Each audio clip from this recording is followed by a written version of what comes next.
The morning rush at Café Luna hit like a tidal wave at exactly 7:47 a.m., and Stephanie Catley was drowning in orders. Steam hissed from the espresso machine while the register's digital display flickered ominously, a sure sign it would crash before noon. Again. She tucked a rebellious curl behind her ear, her dark skin glistening with perspiration as she juggled 3 orders simultaneously, her movements precise despite the chaos. "Double-shot oat milk latte, no foam," she called out, sliding the cup across the worn wooden counter. The businessman didn't even look up from his phone as he grabbed it and rushed toward the door, leaving exact change but no tip. Story of her life. That's when he walked in. The morning crowd parted unconsciously around him, not because he demanded space, but because he moved with the careful grace of someone who had learned to navigate the world differently. The elegant silver-topped cane caught the light as he approached her counter, each step measured and purposeful. His clothes were simple, dark jeans, a charcoal sweater that had seen better days, but something about the way he carried himself suggested depths beneath the surface. Stephanie felt her breathing slow for the first time that morning. "Good morning," he said, and his voice was warm honey over gravel, tinged with an accent she couldn't quite place. British, maybe, but softened by years elsewhere. "Could I have a large coffee, black?" She studied his face as she reached for a cup. Strong jawline, cheekbones that could cut glass, but it was his eyes that stopped her cold, storm grey and haunted, as if they'd seen too much of the world's ugliness. There was something almost familiar about him, though she was certain they'd never met. Sure thing. She poured the coffee, inhaling the rich aroma that always reminded her of her grandmother's kitchen. "You're new to the neighborhood?" A smile ghosted across his lips, transforming his entire face. "In a way. I'm staying nearby for a while." He reached for his wallet, then paused, studying the overflowing tip jar beside the register. "Actually, would you mind if I paid for the gentleman behind me as well? He looks like he's having the kind of morning that could use some kindness." Stephanie glanced back to see an elderly man in paint-splattered clothes, counting coins with shaking hands, clearly trying to determine if he had enough for even a small coffee. "That's incredibly generous," she said, genuinely moved by the gesture. "Most people don't even notice when someone's struggling." "I've learned that noticing is usually the first step toward helping." He handed her a $20 bill. "Keep the change for others who might need it." The gesture was so quietly generous, so completely without fanfare, that Stephanie felt her heart do something strange in her chest. In 3 years of running this cafe, she'd encountered plenty of show-off philanthropy, people who made grand gestures to be seen and praised. But this was different, genuine compassion offered without expectation of recognition. "I'm Matthew Gray, by the way," he said quietly as she processed the payment. "Stephanie Catley." She extended her hand, and when his fingers closed around hers, she felt a jolt of electricity that had nothing to do with the faulty wiring in the old building. His hands were strong but gentle, with calluses that spoke of more than a life of leisure. "And thank you for that kindness. People like Mr. Chen." She nodded toward the elderly man, now smiling with relief. "They make this neighborhood special." "So do people like you," Matthew said, his storm-gray eyes holding hers with an intensity that made her pulse race. "I can tell just by watching you work that you care about everyone who walks through that door." The words slipped out before she could stop them, bold and forward in a way that would have mortified her grandmother. But Matthew's smile widened, reaching his eyes for the first time. "You definitely will," he promised. He lingered a moment longer, seeming reluctant to leave, before the pressure of the waiting line finally forced him toward the door. Stephanie watched him go, noting the slight hitch in his step, the way he favored his right leg. But there was no self-pity in his bearing, just quiet dignity. Earth to Stephanie, Her part-time employee, Rosa, materialized beside her with raised eyebrows. "Girl, you're glowing. Don't be ridiculous." But Stephanie could feel the heat in her cheeks as she turned back to the next customer. The rest of the morning passed in a blur of orders and small talk, but her mind kept drifting to storm-grey eyes and the way Matthew had looked at her, like she was precious. When had anyone last looked at her that way? At exactly 11:30, the register finally gave up its electronic ghost, freezing mid-transaction with a customer's credit card trapped in the reader. Stephanie groaned, recognizing the signs of an expensive repair job she couldn't afford. "I'm so sorry," she told the frustrated businessman whose card was now held hostage. "The machine does this sometimes. Let me try to—" "Forget it." He stalked out, leaving his half-finished order behind. Stephanie slumped against the counter, calculating how much this breakdown would cost her, money she didn't have, couldn't spare. The cafe barely broke even on good months, and this definitely wasn't shaping up to be a good month. That's when she noticed another $20 bill tucked discreetly under the sugar dispenser, along with a note written in elegant script. "Saw your register trouble. Hope this helps with repairs. Thank you for the warmth you bring to this neighborhood. M.G." Her heart started racing as she unfolded the note. Through the window, she caught a glimpse of him at the crosswalk, his distinctive silhouette unmistakable even in the crowd. As if sensing her gaze, he turned back toward the cafe. Their eyes met through the glass, and he touched his temple in a small salute before disappearing around the corner. Stephanie clutched the $20 bill, her heart hammering against her ribs. $40 total for a $3 cup of coffee and a stranger's kindness. But it wasn't about the money. It was about the gesture, the quiet generosity, the fact that he'd noticed her struggling and helped without making her feel like a charity case. Who was that? Rosa appeared at her elbow, following her gaze toward the now empty crosswalk. "I'm not sure," Stephanie admitted, and it was true. Matthew Gray was a mystery wrapped in worn denim and quiet dignity, but something told her he was going to matter a lot. She tucked the bill into her apron pocket, right next to her heart, and tried to ignore the voice in her head, whispering that men like Matthew Gray, men who moved with that kind of unconscious elegance, who spoke with that refined accent, didn't usually end up in cafes like hers. There was a story there, layers beneath the surface that she found herself desperate to uncover. Outside, the first drops of an unexpected rain began to fall, and Stephanie found herself smiling as she wiped down the counter. Something told her this was just the beginning. Some storms, after all, brought exactly what you needed. Chapter 2. Secrets and Storms. The most dangerous lies are the ones we tell ourselves about the people we're falling for. 3 weeks later, Stephanie's heart still did that ridiculous flutter every time the brass bell above her door chimed at 8:15 a.m. sharp.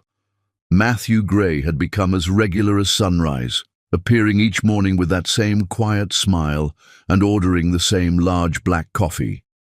But unlike the other regulars who barely acknowledged her existence, Matthew lingered. He asked about her day, remembered details she mentioned in passing, and somehow made her feel like the most fascinating person in the room. This morning was different, though.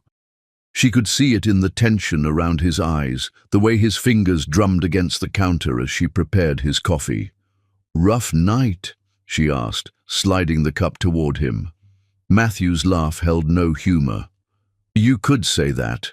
I've been wrestling with some numbers that refuse to cooperate." He rubbed his temples, and Stephanie noticed the expensive-looking watch on his wrist, the first sign of real wealth she'd glimpsed beneath his carefully casual exterior. "What kind of numbers?" She leaned against the counter, genuinely curious. "I'm pretty good with math, if you need a fresh pair of eyes." Something flickered across his face, surprise maybe, or calculation. Financial projections mostly, nothing too exciting. He took a sip of his coffee, watching her over the rim. What about you? How's business? The question hit closer to home than he could know. Stephanie's stomach clenched as she thought about the stack of overdue notices hidden in her desk drawer, the loan payment she'd have to figure out by next Friday, the way she'd been rationing her own meals to keep the cafe stocked. Could be better, she admitted, trying to keep her tone light. The register repair set me back more than expected, and I'm behind on some payments. Matthew set down his cup with deliberate care. What kind of payments? Business loan mostly. Equipment financing. She shrugged, embarrassed to be discussing her failures with this man who seemed to glide through life with such confidence. Nothing I can't handle. But Matthew was studying her face with an intensity that made her feel transparent. When do the payments need to be made?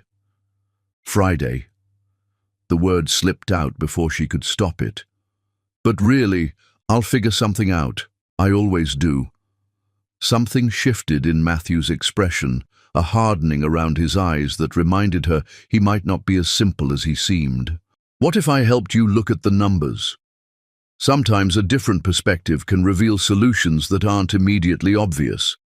Stephanie blinked. You'd do that? Of course. His voice was gentle now, the businesslike edge softening. I'm quite good with financial planning, actually. It's what I do for work. The vague answer should have raised red flags, but Stephanie was too grateful and too desperate to question it. That would be amazing, but I couldn't ask you to spend your evening. You're not asking, I'm offering. Matthew reached across the counter and covered her hand with his, sending electricity shooting up her arm. What time do you close? 6, she managed, trying to ignore the way her pulse had kicked into overdrive at his touch. Perfect. I'll bring dinner, and we'll tackle those numbers together. As if summoned by their conversation, the lunch crowd began filtering in, breaking the intimate bubble around them. Matthew released her hand reluctantly, picking up his coffee. Until tonight, then, he said, and the promise in his voice made her knees weak. The rest of the day crawled by with agonizing slowness. Stephanie found herself checking the clock every few minutes, her mind spinning with equal parts anticipation and anxiety. What was she doing, letting a virtual stranger examine her finances? But something about Matthew felt safe, trustworthy in a way that defied logic. By 5:45, she'd sent Rosa home early, cleaned every surface twice, and changed into the one decent blouse she kept in the back office for emergencies. She was adjusting the lighting when the bell chimed, and Matthew stepped through the door carrying bags from Antonio's, the upscale Italian place 3 blocks over. I hope you like fettuccine Alfredo, he said, setting the bags on the counter. I took a guess. Stephanie's mouth watered at the rich aroma wafting from the containers. I love it, but you didn't have to go to such expense. It's my pleasure. Matthew was already moving toward her usual table by the window, and something about his easy confidence made her wonder if expensive dinners were nothing to him. Shall we eat first, or would you prefer to dive straight into the numbers?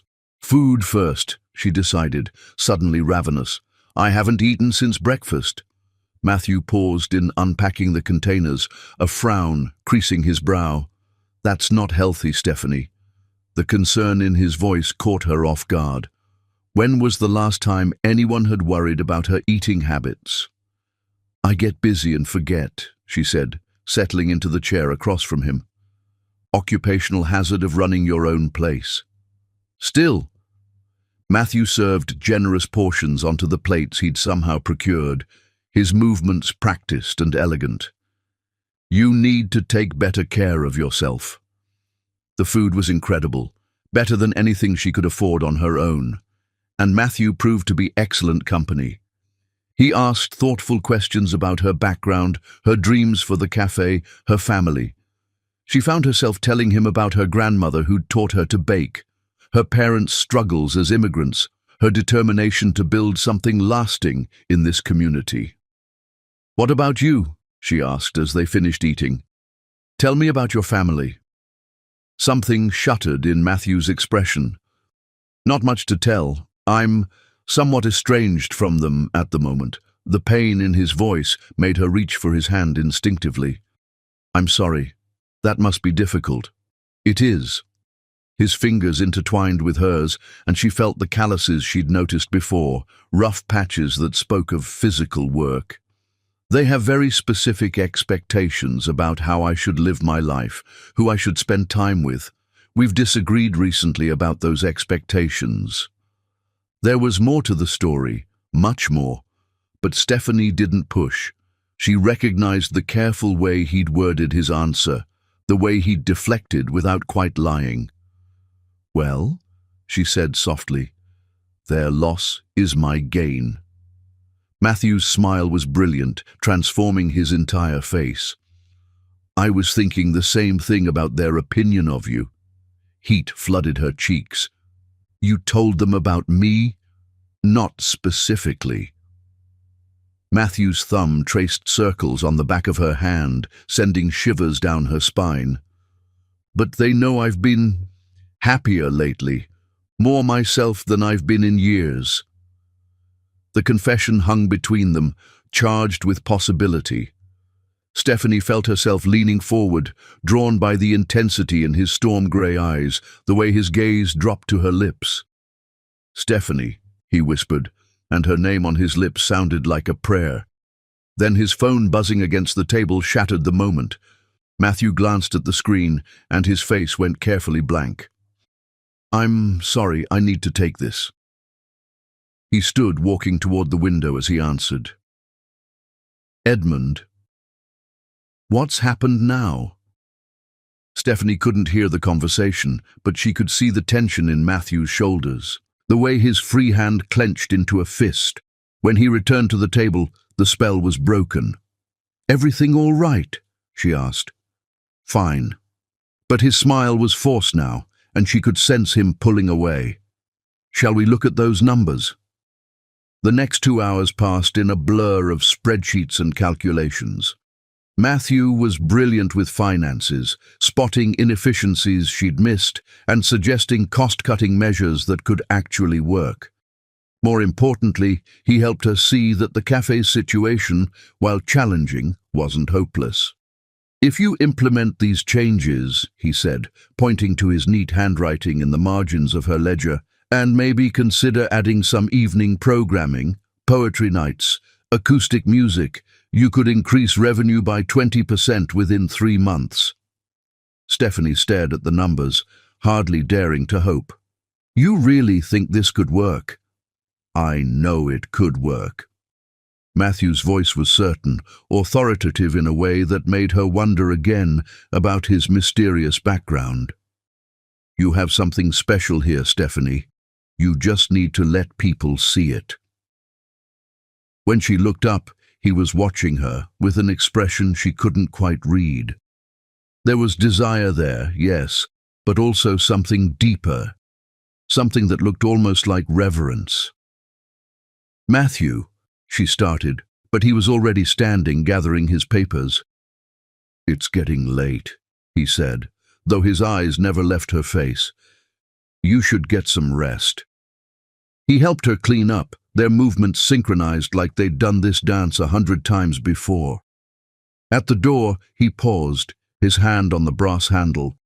Stephanie, he said softly, thank you. For tonight, for everything.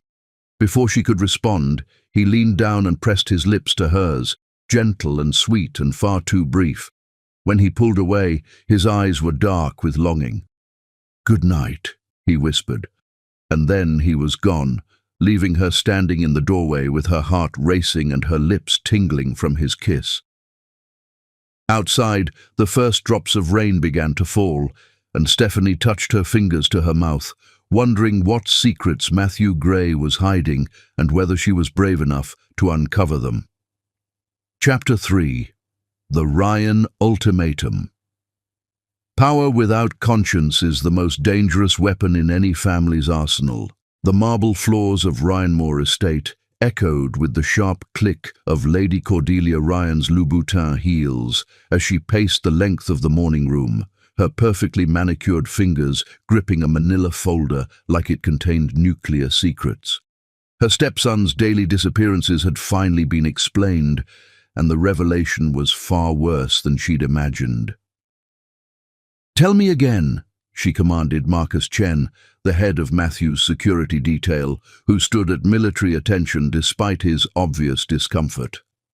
"Every detail." "Lord Matthew has been visiting Café Luna in the Arts District daily for 3 weeks, Marcus recited, his voice carefully neutral. "He arrives at 8:15 a.m. and stays for approximately 15 minutes. Yesterday evening he remained until after 8 p.m., sharing dinner with the owner, Miss Stephanie Catley."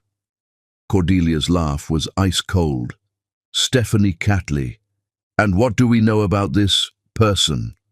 25 years old, African-American, owns the cafe outright but is struggling financially, no criminal record, bachelor's degree in business from City College, parents immigrated from Jamaica in the early 2000s. Marcus's recitation was clinical, professional, and damning in its very completeness. A black cafe owner. The words dripped from Cordelia's lips like poison. How absolutely perfect. The morning room's French doors burst open and Octavius Ryan strode in, his face flushed with righteous indignation. At 26, Matthew's half-brother had inherited his father's sharp features, but none of his intelligence, making up for the deficit with pure venom. "Mother, please tell me this report is some kind of joke," Octavius snarled, snatching the folder from Cordelia's hands. "Matthew can't possibly be slumming with some ghetto coffee girl." "Lower your voice," Cordelia hissed, though her own disgust was equally palpable. "The staff doesn't need to hear about this embarrassment." Octavius flipped through the surveillance photos, his lip curling with each image. Matthew entering the cafe, Matthew sitting across from Stephanie, their heads bent close over papers. Matthew kissing Stephanie goodbye at the cafe's entrance. "This is what he's been doing while we've been trying to save the family reputation." Octavius threw the folder onto the antique writing desk. "Playing house with some welfare queen?" "Enough." Cordelia's voice cut through the air like a blade. "What matters now is ending this dalliance before it becomes public knowledge. Can you imagine what the society papers would do with this information? Baron Matthew Ryan, heir to the Ryan Moore fortune, cavorting with a common cafe owner. The scandal would destroy everything we've worked to rebuild after that unfortunate incident with his former fiancée."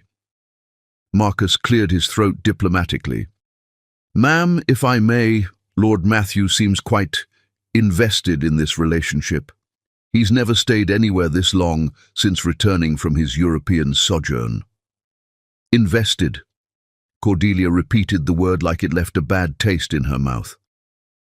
"My stepson is having some sort of psychological breakdown, obviously triggered by the stress of Vivian's betrayal last year. This is clearly a rebellion against his proper social position. Or maybe he's finally showing his true colors," Octavius added nastily. "Father always said there was something wrong with Matthew, all that reading, all that talk about social responsibility. Maybe he belongs with these people." The cruelty in Octavius's voice made even Marcus flinch, but Cordelia merely smiled, an expression that held all the warmth of a cobra. "Regardless of Matthew's motivations, this situation ends today. Marcus, I want you to arrange a meeting. Discreetly, of course. We'll handle this like civilized people." "What if he refuses?" Marcus asked. "He won't," Cordelia said with absolute certainty. "Because if he doesn't end this liaison voluntarily, I'll make sure Miss Catley's little cafe faces every code violation, health inspection, and tax audit the city can provide. I have friends in many departments, and they owe me favors." The threat hung in the air like smoke from a funeral pyre. 3 hours later, Matthew sat in the back seat of his Range Rover, watching the familiar streets blur past through tinted windows. He'd been summoned home with the kind of formal request that wasn't really a request at all, and his stomach churned with the certainty that his carefully constructed peace was about to be shattered. Edmund Hartwell, his driver, and the closest thing Matthew had to a father figure, caught his eye in the rear-view mirror. "Everything all right, my lord?" "Not really," Matthew admitted. Edmund was one of the few people who knew about his visits to Café Luna, though he'd been discreet enough not to comment on his employer's improved mood over the past weeks. "I think my family has discovered my secret." "Ah." Edmund's weathered face creased with concern. "Miss Stephanie?" "Miss Stephanie." Matthew closed his eyes, remembering the way she'd felt in his arms last night, the trust in her dark eyes as she'd shown him her financial troubles. "If they've hurt her in any way, they wouldn't dare," Edmund said firmly, "but they'll try to hurt you through her. You know that, don't you?" Matthew did know. He'd been naive to think he could keep his two worlds separate forever, naive to believe that his family's reach wouldn't eventually extend to everything he touched. The only question now was how much damage they'd be willing to inflict to get their way. Ryanmore Estate rose before them like a monument to old money and older prejudices, its limestone facade gleaming in the afternoon sun. Matthew's grandfather had built this place as a symbol of the family's arrival in American high society, but to Matthew, it had always felt more like a beautiful prison. Cordelia and Octavius were waiting in the formal drawing room, arranged like generals preparing for war. Marcus stood at attention by the windows, his expression carefully neutral despite the obvious distress in his eyes. "Matthew, darling," Cordelia purred, rising to kiss his cheek with the kind of calculated affection that had always made his skin crawl. "So good of you to join us. We have some rather pressing matters to discuss." "I'm sure you do." Matthew settled into his grandfather's leather chair, the same seat where he'd learned about duty and responsibility and the weight of family expectations. "Should I assume this concerns my recent activities?" "Your recent embarrassments, you mean?" Octavius couldn't contain himself, practically vibrating with malicious energy. "Really, Matthew? A black cafe owner? Have you lost your mind completely?" The racial slur hit Matthew like a physical blow, though he'd been expecting it. This was who his family truly was beneath their polish and pretense, people who measured worth by bloodlines and bank accounts. "Her name is Stephanie," Matthew said quietly, his voice carrying the kind of deadly calm that had made boardroom opponents quake. "And she's worth a dozen of anyone in this room." "How romantic," Cordelia said with false sweetness, "and how utterly inappropriate. Matthew, surely you understand that this little infatuation cannot continue. The family reputation The family reputation!" Matthew's control finally snapped, years of suppressed rage boiling over. "You mean the same reputation that was dragged through the mud when Vivian sold those photos to the tabloids? The same reputation you've been so concerned about while you've systematically destroyed everything decent about this family." "That's enough," Cordelia's mask slipped, revealing the viper beneath. "You are the heir to this family's legacy, and you will not throw it away for some common girl who sees nothing but dollar signs when she looks at you." "Stephanie doesn't even know who I really am," Matthew shot back, then immediately regretted the admission. Cordelia's smile was triumphant. "Doesn't she? How deliciously naive you are, darling. Do you really think a struggling business owner would be interested in a disabled man with no apparent prospects? She's playing a very clever game." The words hit their target with surgical precision. Matthew had wondered in his darkest moments whether Stephanie's interest was genuine, whether anyone could truly love him for himself, not his title or his money. "I see the doubt in your eyes," Cordelia continued ruthlessly. "Deep down you know I'm right. This girl is using you, and when she discovers the truth about your wealth, she'll either demand payment for her silence or try to trap you into marriage. Either way, you lose." "You're wrong," Matthew said, but his voice lacked conviction. "Am I? Then tell her the truth. Tonight. Tell her exactly who you are and watch how quickly her affections change." Octavius leaned forward, sensing weakness. "Or you could end this farce now and save yourself the humiliation. We've already arranged several social opportunities with appropriate young women. Lady Catherine Pemberton is recently returned from Switzerland." "No," the word came out like a gunshot. "I won't be your performing seal anymore." "Then you'll lose everything," Cordelia said softly. "Your trust fund, your inheritance, your place in this family, all for a girl who wouldn't look twice at you if she knew you were just another broken aristocrat." The threat was real. Matthew had seen his family destroy others who'd crossed them. But as he sat in that opulent room, surrounded by people who shared his blood but none of his values, he realized he didn't care. "Maybe that's exactly what I want to find out," he said, rising from his chair with as much dignity as his injured leg would allow. As he walked toward the door, Cordelia's voice followed him like a curse. "You'll regret this, Matthew. And when that girl breaks your heart, don't come crawling back here expecting sympathy." Matthew paused at the threshold, his hand on the brass doorknob that his grandfather had installed. "The only thing I regret is spending so many years caring what any of you thought." The door closed behind him with finality, and Matthew knew there would be no going back. Now he had to find Stephanie and pray that what they'd built together was strong enough to survive the truth. Because tonight, one way or another, all his secrets would finally come to light. Chapter 4. Hearts Entwined. Love is the only truth that makes liars of us all, and the only lie that makes us completely honest. Stephanie had never believed in perfect moments until she found herself wrapped in Matthew's arms on her tiny apartment balcony, watching the sunset paint the city in shades of gold and crimson. 3 days had passed since their kiss at the cafe, and each moment they'd spent together had felt like stepping deeper into a dream she was terrified to wake up from. "Tell me something nobody else knows about you," Matthew murmured against her temple, his breath warm on her skin. They were curled together on the old wicker love seat she'd inherited from her grandmother, a blanket draped over their legs against the evening chill. Stephanie tilted her head to look at him, marveling at how relaxed he seemed in her modest space. Her entire apartment could fit in the master bedroom of the houses his accent suggested he'd grown up in, but he never seemed uncomfortable here. If anything, he appeared more at ease than he did anywhere else, though she'd noticed the way his hand occasionally trembled when he reached for his coffee cup, and how he sometimes excused himself to the bathroom with a small pill bottle.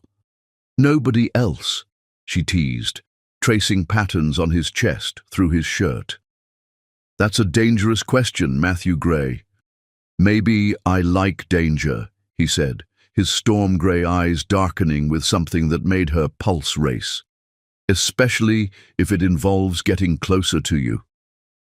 The sincerity in his voice caught her off guard. This man, this beautiful, mysterious, impossibly gentle man, looked at her like she was the 8th wonder of the world. It was intoxicating and terrifying in equal measure. "All right," she said, settling more comfortably against his shoulder. "I used to sneak into the hotel where my mother cleaned rooms just to watch the guests in the lobby. I'd pretend I belonged there, that I was staying in one of the fancy suites instead of living in our studio apartment above the bodega." Matthew's arms tightened around her, and she felt a slight tremor in his grip, so faint she almost missed it. "How old were you?" 8, maybe 9. "Old enough to know we were different from those people, but young enough to believe I could pretend my way into their world." She laughed softly, but there was old pain in the sound. "I'd sit in the big leather chairs and order hot chocolate from room service, charging it to random room numbers. My mother was mortified when she found out. What did she do? Made me work extra shifts at the bodega to pay back every penny." Stephanie smiled at the memory. But she also sat me down and told me that I didn't need to pretend to be someone else to be worthy of beautiful things, that someday I'd earn them myself. Matthew was quiet for a long moment, his fingers threading through her hair. She noticed him discreetly checking his watch, a gesture she'd seen him make several times throughout the evening, as if counting hours until something. "Your mother sounds like a wise woman," he said finally. "She is. She'd like you, I think." The words slipped out before Stephanie could stop them, and she felt heat flood her cheeks. "I mean, when, you know." "I'd like to meet her," Matthew said seriously. "Your whole family, actually. You talk about them like they're incredible people." "They are." Stephanie's voice grew warm with affection. "My parents sacrificed everything to give me opportunities they never had. Dad worked 2 jobs while going to night school to get his engineering degree. Mom cleaned offices until she saved enough to open her catering business. They taught me that honest work has its own dignity, no matter what anyone else thinks." Something flickered across Matthew's face. Guilt, maybe, or recognition. His hand found the small pill bottle in his jacket pocket, fingers closing around it like a lifeline. "They sound extraordinary. No wonder they raised such an amazing daughter." "Your turn," Stephanie said, deflecting from the compliment that made her heart flutter. "Tell me something nobody else knows about Matthew Gray." The question hung between them like a challenge. Matthew's expression grew complicated, as if he were weighing words on some internal scale she couldn't see. She watched him swallow hard and noticed the way his jaw clenched. A habit she was beginning to recognize appeared when he was fighting some internal battle. "I used to hide in the library at school," he said finally. "Not because I was particularly studious, but because it was the only place where people weren't staring at me.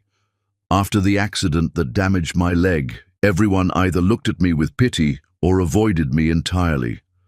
But in the library, I could just be another person reading." Stephanie's heart ached for the lonely boy he must have been. "How old were you when it happened?" 12. Matthew's voice grew distant, and she saw him unconsciously touch the pill bottle again. "Car accident. My parents were arguing in the front seat about me, actually. Whether I should go to boarding school or stay home for tutoring. The truck ran a red light, and I spent 6 months in hospitals learning to walk again."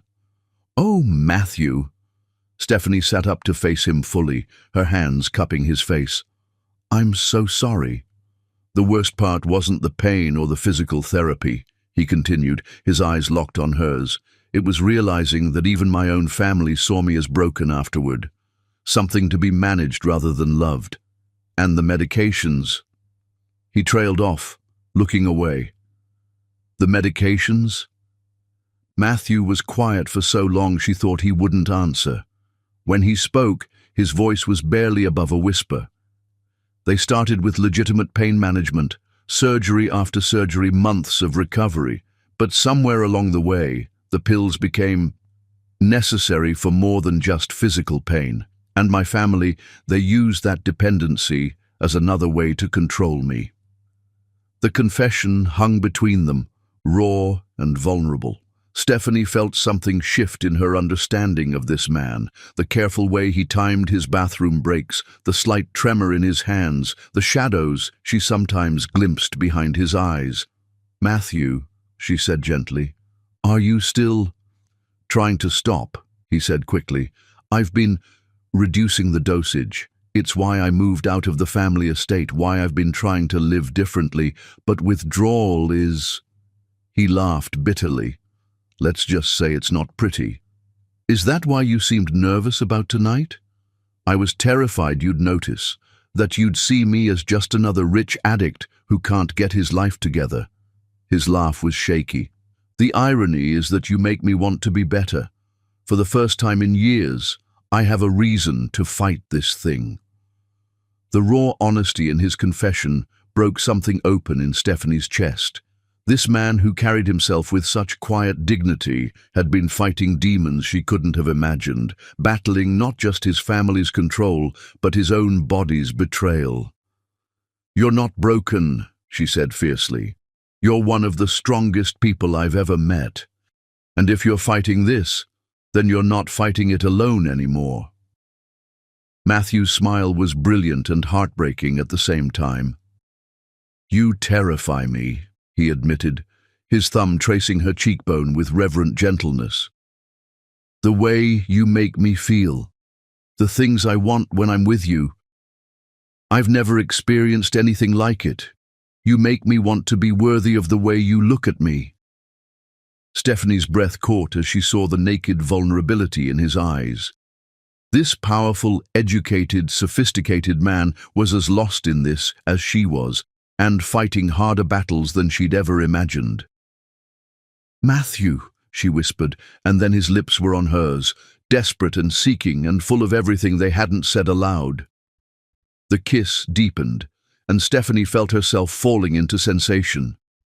Matthew's hands in her hair, the solid warmth of his body beneath hers, the way he murmured her name like a prayer against her skin. When he pulled back, they were both breathing hard. "Stephanie, I need to tell you something else," he started, but she silenced him with another kiss. "Later," she said against his lips. "Whatever it is, we'll deal with it later. All of it." Matthew seemed to wrestle with himself for a moment, then surrendered to the inevitable. "Later," he agreed, and lifted her into his arms with surprising strength. Her bedroom was small and simple, white linens, second-hand furniture, fairy lights strung around the window that cast everything in a warm glow. But when Matthew laid her gently on the bed, looking at her like she was the most precious thing he'd ever held, it felt like the most romantic place on earth. "Are you sure?" he asked, his voice rough with desire, but his eyes soft with concern.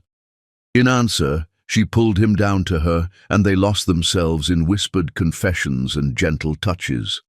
Matthew made love to her with a reverence that brought tears to her eyes, worshipping every inch of her skin like he was memorizing her. And when they finally came together, it was with an intensity that shook them both to their foundations, a desperate joining that felt like salvation for wounds neither had fully acknowledged. Afterward, they lay tangled in the sheets, Stephanie's head on Matthew's chest, as his fingers traced lazy patterns on her shoulder. The fairy lights cast dancing shadows on the walls, and she could hear the distant sounds of the city settling into evening. "Stephanie," Matthew said quietly, and something in his tone made her look up at him. "There are things about my life, my family, that are even more complicated than the addiction, things that could put you in danger if they knew how much you mean to me." A chill ran down her spine, despite the warmth of his embrace. What kind of danger? Matthew was quiet for so long she began to think he wouldn't answer. Then, "My family doesn't just control me through medication access. They have resources, influence, connections that reach into every corner of this city, and they see anyone I care about as a threat to that control. Are you saying I'm not safe?" "I'm saying that loving you might be the most selfish thing I've ever done," Matthew admitted, his voice breaking slightly, "because I can't bear the thought of losing you, even though staying with me puts you at risk." Stephanie searched his eyes, seeing truth there, but also a love so deep it took her breath away. "Then we'll be careful. We'll be smart about this." "But not this one," Stephanie said firmly, surprising herself with her certainty. "I fell for you when I thought you were just some guy with kind eyes who helped struggling customers. Your family situation doesn't change that. Your addiction doesn't change that. Whatever dangers come, we'll face them together." Matthew's smile was brilliant and heartbreaking at the same time. "I love you," he said suddenly, the words tumbling out like he couldn't hold them back. "I know it's too soon, and I know this is all complicated, but I love you, Stephanie Catley. You make me want to be the man I was before everything went wrong." "I love you too," she whispered, and kissed him with all the fierce tenderness in her heart. "And you're already that man. You've been him all along." They made love again as the city lights flickered on around them, slower this time, savoring each touch and whispered endearment. And if Stephanie noticed that Matthew's hands shook slightly less when he was holding her, she chose to see it as proof that love could indeed be medicine for wounds that ran deeper than any blade could cut. Whatever secrets he was keeping, whatever complications lay ahead, she was confident that what they had was strong enough to survive it. After all, love was supposed to conquer everything, wasn't it? Outside, the first stars appeared in the darkening sky, and Stephanie fell asleep in Matthew's arms, dreaming of a future where nothing else mattered but the way he looked at her like she was his salvation. She had no way of knowing that 3 blocks away, a photographer with a telephoto lens was already uploading pictures, or that by morning, those images would change everything, forcing Matthew to choose between his recovery and her safety in ways that would test whether love really could conquer the demons that lived in plain sight. Chapter 5. Dangerous Deceptions. The cruelest wars are fought not with weapons, but with whispers that poison everything they touch. The photographs arrived at Ryan Moore Estate at precisely 9 a.m., delivered by a discreet courier who disappeared as quickly as he'd come. Cordelia Ryan spread them across the polished mahogany dining table like a general planning a siege, her perfectly manicured fingers drumming against the wood as she studied each image with calculating precision. Matthew and Stephanie on her apartment balcony, silhouetted against the sunset. Matthew carrying Stephanie across the threshold of her bedroom, their shadows visible through sheer curtains, bodies intertwined in unmistakable intimacy. "Well," Cordelia murmured to herself, "this certainly escalates matters." The photographs were damning not just for their intimacy, but for what they revealed about Matthew's state of mind. In every image, he looked completely, utterly happy. An expression Cordelia hadn't seen on her stepson's face since before his father's death 5 years ago. That happiness, more than the scandal of his lover's race or class, convinced her that desperate measures were now required. "Octavius," she called, her voice carrying the authority of generations of Ryan matriarchs. "We need to discuss strategy." Her biological son appeared within moments, his face lighting up with malicious glee as he surveyed the photographs. "Oh, this is perfect. Matthew's finally given us enough rope to hang him with." "Don't be crass," Cordelia chided, though her smile was equally vicious. "This situation requires finesse, not brutality. We need to remove Miss Catley from the equation without making Matthew into a martyr. What did you have in mind?" Cordelia's smile widened, revealing teeth as sharp as a shark's. "Something that will make the girl run from Matthew herself, while teaching my stepson a valuable lesson about the consequences of defying family expectations." 3 blocks away from the Ryan estate, Stephanie stood in the community center's meeting room, surrounded by 24 small business owners who looked as frustrated and desperate as she felt. The monthly Small Business Alliance meeting had been called to address a rash of sudden code violations and inspection failures that were plaguing establishments throughout the Arts District. "It's like they're targeting us specifically," complained Tom Reeves, who owned the vintage bookstore next to her cafe. "I've been in business for 15 years, and suddenly I'm failing health inspections for dust on books that haven't been opened in months." Murmurs of agreement rippled through the room. Sarah Kim from the Pottery Studio had been cited for noise violations that had never been an issue before. The organic grocery on the corner was facing licensing challenges that threatened to shut them down permanently. "Has anyone else noticed the timing?"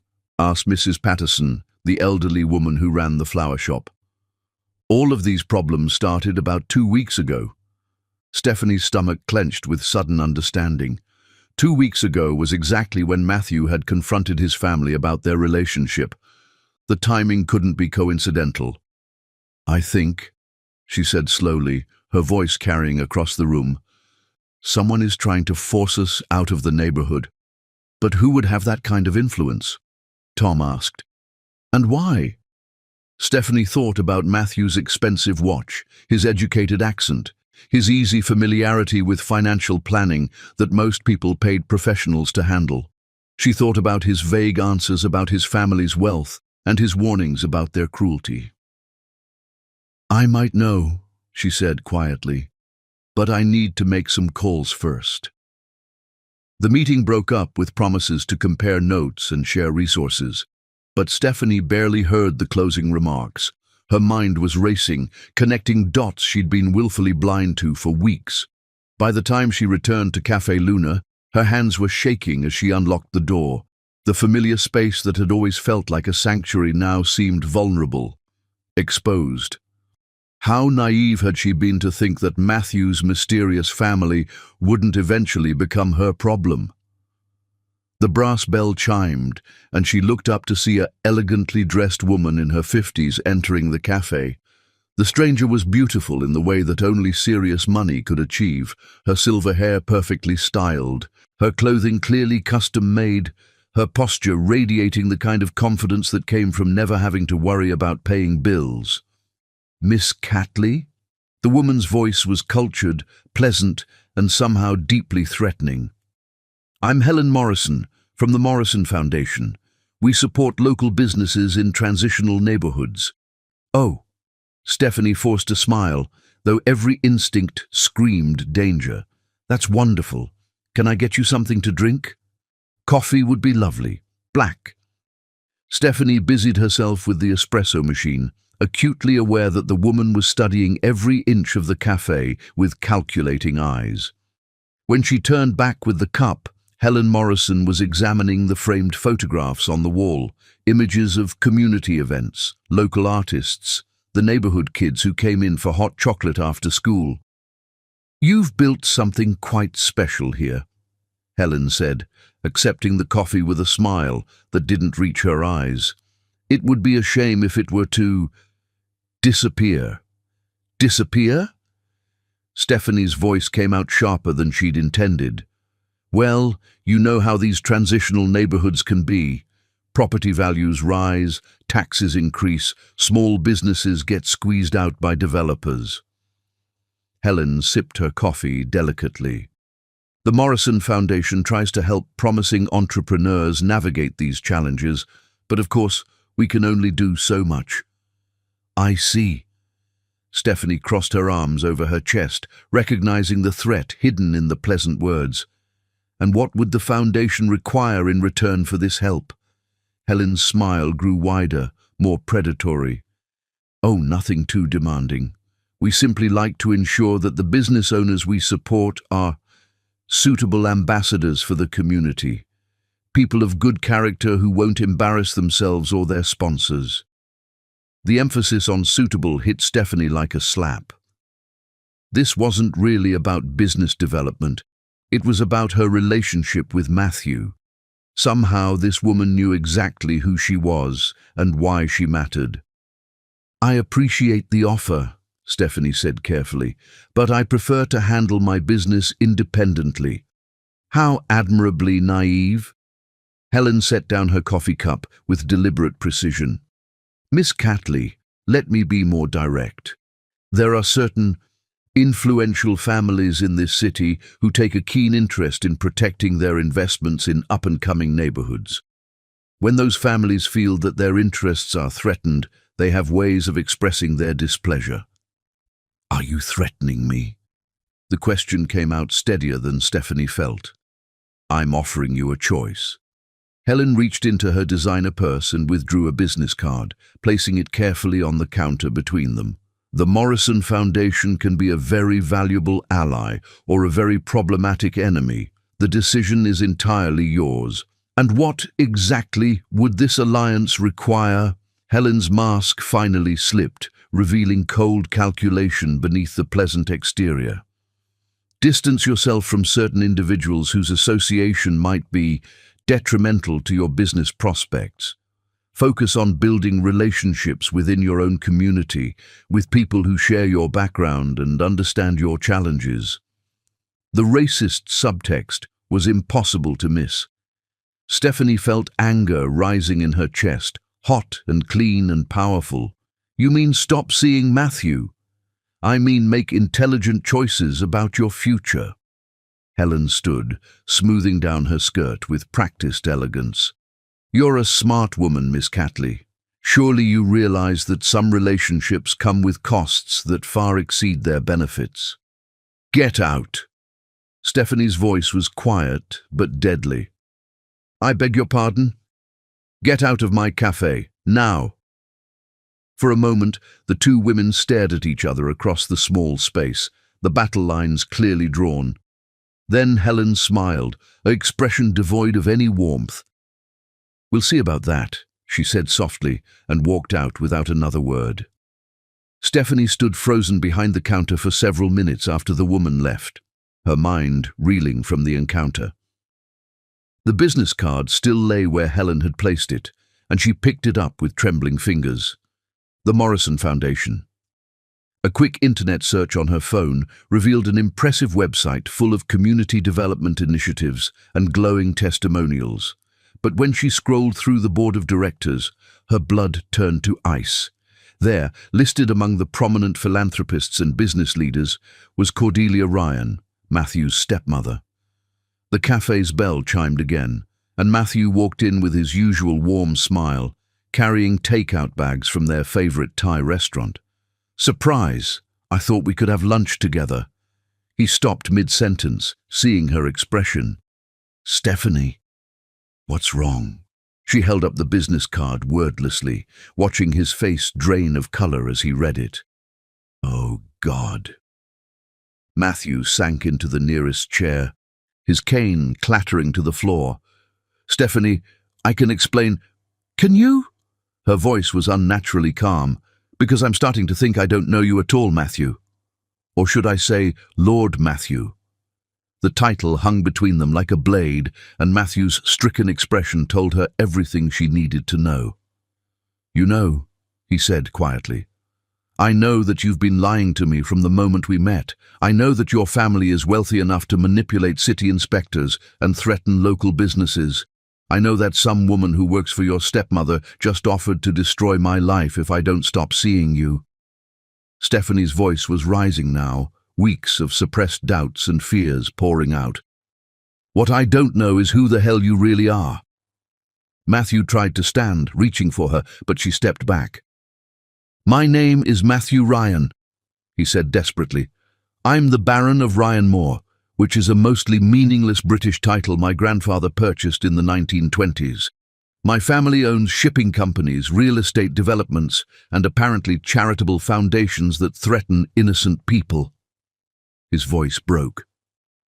But everything I've told you about myself, about how I feel about you, all of that is true.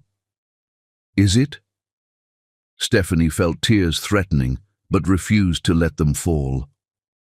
Because the man I fell in love with was honest and kind and treated me like an equal. The man standing in front of me is a liar who's been playing dress-up in my world while his family plots to destroy it. That's not fair, Matthew said, but his protest sounded hollow even to his own ears. Fair? Stephanie laughed bitterly. You want to talk about fair? Fair is warning someone when your relationship might cost them everything they've worked for. Fair is being honest about who you are, instead of letting them fall in love with a fantasy. Matthew's face crumpled, and for a moment he looked exactly like the broken 12-year-old boy he'd told her about. I was going to tell you. I tried to tell you last night. But you didn't. The words came out flat, final. You made love to me while knowing that your family was probably already planning to destroy my life. I would never let them hurt you, Matthew said fiercely. You already have. The simple statement hit him like a physical blow. Stephanie turned away, unable to look at the pain in his eyes without her resolve crumbling. I think you should go, she said quietly. And I think we need some time apart while I figure out what's real and what's been performance. Stephanie, please. Go, Matthew. Her voice was steady now, empty of everything except exhaustion. Just go. She didn't turn around to watch him leave, but she heard his footsteps, slower and heavier than usual, and the soft chime of the bell as the door closed behind him. Only then did she allow herself to cry. Chapter 6. Shattered Illusions.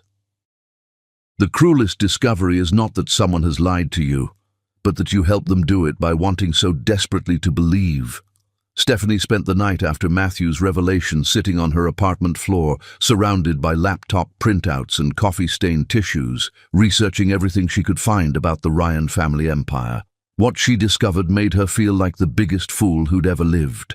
Baron Matthew Ryan, heir to a shipping and real estate fortune worth over $2 billion, graduate of Harvard Business School, former fiancé of socialite Vivian Pemberton, whose leaked intimate photos had caused a scandal that dominated society pages for months. Current head of Ryan Industries Charitable Foundation and board member of a dozen prestigious organizations. The man she'd fallen in love with, the man who'd claimed to understand her struggles while battling his own addiction, had more money in his checking account than she'd see in 10 lifetimes. "You idiot," she whispered to her empty apartment, staring at a photograph of Matthew in a tuxedo at some gala, looking every inch the aristocrat he'd been born to be. "You absolute idiot." But even as she felt the betrayal cut deep, she couldn't forget the tremor in his hands when he'd confessed his dependency, the genuine shame in his voice when he'd talked about his family's control. The addiction was real. The pain was real. But so were the lies. Her phone buzzed with another text from Matthew. She'd stopped reading them hours ago, but the constant notifications were like needles under her skin. Finally, she turned the phone off entirely and tried to sleep. She failed spectacularly. The next morning arrived grey and drizzling, matching her mood perfectly. Stephanie dragged herself to Café Luna early, hoping that the familiar routine of opening would provide some comfort. The street seemed unusually quiet. No morning joggers, no dog walkers, none of the usual neighborhood bustle. She should have recognized it as a warning sign. The smell hit her first, something acrid and chemical that made her nose burn. Then she saw the smoke seeping from beneath the cafe's back door, and her blood turned to ice. "Fire!" she screamed, though the street was empty. Her hands shook as she fumbled for her keys, but the front door was already hot to the touch. Through the window, she could see flames licking at her counter, her equipment, everything she'd worked for, dissolving into smoke and ash. She pulled out her phone to call 911, but before she could dial, strong hands grabbed her from behind. "Miss Catley?" The voice was cultured, pleasant, and coldly familiar. Helen Morrison, the woman from the fake charity foundation, stepped into view, no longer bothering with her kindly benefactor act. Such a terrible accident, old buildings, faulty wiring, these things happen. "You did this." Stephanie's voice was steady despite the terror coursing through her veins. "You're destroying my cafe." "I'm solving a problem," Helen corrected, her smile sharp as a blade. "Lady Cordelia gave you multiple opportunities to distance yourself from her stepson voluntarily. You chose to ignore those opportunities." The hands holding Stephanie belonged to two men in expensive suits, not thugs, but corporate enforcers who looked like they'd stepped out of a boardroom. The kind of violence that came with liability waivers and legal disclaimers. "Where is he?" Stephanie demanded, trying to twist free. "Where's Matthew?" "Lord Matthew is currently dealing with a family emergency at the estate," Helen said pleasantly. "Something about a relapse in his recovery program. Such a shame when addicts fall off the wagon. They become so unreliable. Sometimes they even become dangerous to themselves and others." The implications hit Stephanie like a physical blow. They'd sabotaged his recovery, probably cut off his medication entirely or given him contaminated pills. While she was dealing with this fire, Matthew was fighting withdrawal, or worse, completely alone. "You're monsters," she breathed. "We're pragmatists," Helen corrected. and we're very good at making problems disappear permanently." One of the suited men leaned close to Stephanie's ear. "The fire's already been called in as an electrical accident. Happens all the time in old buildings with overloaded circuits. Very tragic when the owner tries to save her business and gets trapped inside." The plan was suddenly, horribly clear. They weren't just going to destroy her cafe. They were going to kill her and make it look like a tragic accident. No more inconvenient girlfriend, no more threat to family control. "People will know," Stephanie said desperately. "My neighbors, my employees, will mourn a brave young woman who died trying to save her business." Helen finished smoothly. Such an inspiring story, really. The poor cafe owner who tried to rescue her life's work. Very American dream. The flames were spreading now, and Stephanie could hear sirens in the distance, probably responding to the accidental fire report these people had already called in. In minutes, this would all be over. Her cafe destroyed, her life ended, and Matthew left, believing she'd died in an accident while he was too drugged or sick to help her. "Please," she whispered, hating herself for begging but desperate to live. "I'll leave. I'll disappear. You'll never see me again." "Too late for that, I'm afraid," Helen said with false sympathy. "You've already seen too much, know too much, and Lady Cordelia is very thorough about loose ends." The suited men began dragging her toward the burning building, and Stephanie realized with crystal clarity that she was about to die. Not in some dramatic confrontation, but as a footnote in a rich family's campaign to control their heir. She'd be a cautionary tale, a reminder of what happened to people who reached above their station. That's when the black Range Rover came screaming around the corner, tires smoking as it took the turn too fast. Matthew burst from the vehicle before it had fully stopped, his usually perfect appearance disheveled, his face gaunt with what looked like withdrawal, but his eyes blazing with fury. Behind the wheel, Edmund sat rigid with determination, clearly having broken every traffic law getting here.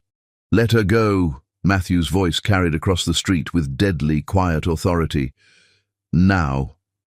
Helen's mask of pleasantness finally slipped completely. "Lord Matthew, you should be resting. You've had such a difficult morning." "I know exactly what kind of morning you arranged for me," Matthew snarled, his hands shaking. But not from withdrawal now, from rage. Cut-off medication, contaminated water supply, locked doors, very creative, but you underestimated Edmund's lock-picking skills. The older man had indeed gotten Matthew out, and from the looks of it, they'd both figured out what was happening here just in time. "This is unfortunate," Helen said calmly, gesturing to her enforcers, "but manageable. Tragic when drug addicts have violent episodes. Sometimes they hurt innocent people before the overdose takes them." The implications were clear. They'd kill Matthew too and blame it on his addiction. Two problems eliminated with one manufactured crisis. But Matthew was already moving, his cane forgotten as he grabbed a piece of construction debris and swung it at the first enforcer's head. Years of physical therapy had left him stronger than he looked, and his desperation gave him speed. The man went down hard. The second enforcer pulled a gun, but Edmund was already there, moving with surprising agility for a man his age. The weapon went spinning across the pavement as the two men wrestled. Helen reached into her purse, probably for another gun, but Stephanie broke free from her shock and tackled the older woman, both of them hitting the ground hard. "Stephanie!" Matthew was beside her instantly, pulling her away from Helen. "Are you hurt?" "The fire," she gasped. "They set fire to my cafe." Matthew's face went murderous as he turned toward Helen, who was struggling to her feet with blood streaming from her nose. "You tried to kill her," he said, his voice deadly quiet. "You burned down her business and tried to murder the woman I love." "Your family's business," Helen corrected, wiping blood from her lip. "This was all authorized by Lady Cordelia. I'm simply following orders." "Then my stepmother just declared war," Matthew said quietly. "And she's going to lose." The sirens were getting closer now. Real fire trucks, real police, drawn by the very public disturbance Helen's people had never anticipated. In minutes, this quiet street would be crawling with witnesses and authorities. Helen seemed to realize her situation had become untenable. She signaled to her remaining conscious enforcer, and they began backing toward a waiting sedan. "This isn't over," she called out. "Lord Matthew, you have no idea what your family is capable of when truly motivated." "Neither do you," Matthew replied grimly, pulling Stephanie closer. "But you're about to find out." As Helen and her people disappeared into the morning traffic, Stephanie looked at her cafe, her life's work, going up in flames. Everything she'd built, everything she'd worked for, reduced to smoke and ash because she'd fallen in love with the wrong man. "I'm so sorry," Matthew whispered against her hair. "This is all my fault. They did this because of me." "No," Stephanie said firmly, surprising herself with her certainty. "They did this because they're evil. There's a difference." But even as she said it, she knew everything had changed. This wasn't about class differences or family disapproval anymore. Someone had just tried to kill her to control Matthew's inheritance. The stakes had moved beyond money, beyond social status, into life and death. And looking at Matthew's face as he watched her cafe burn, seeing the guilt and rage and determination there, she realized he was planning something that would put them both in even greater danger. The war with the Ryan family had just begun in earnest, and Stephanie was no longer sure love would be enough to keep either of them alive to see how it ended. Chapter 7. The Proposal Trap. Hell is not a place of fire and brimstone. It's watching the person you love suffer because of who you are. Matthew stood at the floor-to-ceiling windows of his penthouse apartment, watching the media circus surrounding Café Luna through high-powered binoculars, his heart breaking with each photograph the paparazzi snapped. From his vantage point 30 floors above the chaos, Stephanie's small sanctuary looked like a crime scene, surrounded by vultures feeding on the destruction of her privacy. He'd been calling her for 3 days straight. Every call went to voicemail, every text went unanswered. He'd even tried showing up at her apartment, only to find it surrounded by the same reporters who'd turned her cafe into a spectacle. The doorman, bribed or threatened by someone, undoubtedly his family, refused to let him enter the building. "Sir?" Edmund appeared behind him, carrying a silver tray with Matthew's untouched breakfast. "You need to eat something." "I need to fix this," Matthew said without turning around. He adjusted the binoculars, trying to catch a glimpse of Stephanie through the cafe's windows. "She won't even talk to me, Edmund. How can I fix this if she won't let me explain?" "Perhaps," Edmund said carefully. "The young lady needs time to process what's happened. Having one's private life splashed across tabloids would be traumatic for anyone, especially someone unaccustomed to that level of scrutiny." Matthew lowered the binoculars, his reflection ghost-like in the window glass. 3 days without sleep had left him haggard, his usually perfect appearance disheveled. "It's my fault. All of it. I should have told her the truth from the beginning. Sir, if I may, your family orchestrated this media attention. The photographs, the fake business alliance letter, even the reporters showing up at precisely the right moment. This isn't coincidence or bad luck." Matthew's jaw tightened. He'd suspected as much, but hearing it confirmed made his fury burn even hotter. "Have you found proof?" "I've found connections," Edmund said diplomatically. "The photographer who took the balcony pictures has done work for several society magazines that your stepmother has considerable influence with. The Arts District Business Improvement Alliance was incorporated 3 days ago by a law firm that handles the Ryan Foundation's legal matters." "Enough proof to confront them?" Edmund's expression was troubled. "Sir, confronting your family now might make things worse for Miss Stephanie. They're holding all the cards at the moment." Matthew turned away from the window, rage and helplessness warring in his chest. "Then what do you suggest I do?" Let them destroy the woman I love while I stand by and watch. I suggest, Edmund said quietly, that you consider making a strategic retreat. Give Miss Stephanie space to deal with this crisis without the additional burden of managing your family's expectations. Show your love by stepping back, not charging forward. The suggestion felt like surrender, but Matthew could see the wisdom in it. Every attempt he'd made to reach Stephanie had only brought more attention, more scrutiny. His presence in her life had become toxic, no matter how pure his intentions. His phone buzzed with an incoming call, and his stepmother's name flashed on the screen. Matthew had been ignoring Cordelia's calls for days, but something about the timing made him answer. "Matthew, darling." Cordelia's voice was syrupy with false concern. "I hope you're feeling better after your recent difficulties." "Cut the act, Cordelia. We both know you orchestrated this entire nightmare." "Such accusations," she tisked. "I'm simply calling to extend an invitation. Lady Catherine Pemberton is hosting a charity luncheon tomorrow at the Riverside Club. Very intimate, very tasteful. It would be an excellent opportunity for you to remind society that you're still a Ryan, despite recent associations. I'm not interested in your social rehabilitation tour." "Matthew," Cordelia's voice hardened, "this media attention is damaging the entire family's reputation. Octavius's business partnerships are suffering. My foundation work is being questioned. Your grandfather's legacy is being tarnished by tabloid headlines about his heir's inappropriate romantic choices." "Good," Matthew said viciously. "Maybe it's time people knew what this family really stands for. Don't be naive. You can rage against the family all you want, but ultimately you'll come crawling back. You always do.